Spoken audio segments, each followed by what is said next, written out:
Ito pala yung roof deck guys, no, or yung rooftop na sakit sa ulo guys, dahil pag umuulan talagang tumutulo talaga doon sa loob. Panay reklamo yung mga nagre-renta dito sa sa apartment na to.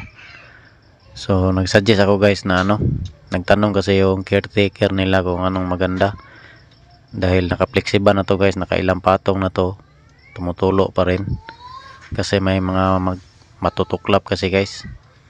So nagsuggest ako na gamitan ng rubberized na acrylics. So ito na guys, in-applyan niya na ng isang mano na na acrylics. So yung caretaker lang dito sa apartment yung nag-apply guys. So na-applyan niya na ito ng isang mano guys, no. So isang mano pa lang to, inobserbahan kung tutulo pa ba. So dito guys ay hindi na raw tumulo nung malakas ang ulan. So okay yung sinuggest natin guys, no, kasi naka-flexible tapos acrylic rubberized. So ayos yung guys resulta. Wala na daw tulo, isang mano pa lang to. So dadalawahin niya to guys. Sabi ko kasi dalawang mano maganda dyan para makapal.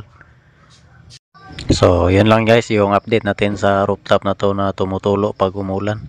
So ngayon ay wala nang tulo guys, no, isang mano pa lang. So sana may nakuha kayong idea sa ating video ngayon. Maraming salamat sa panonood.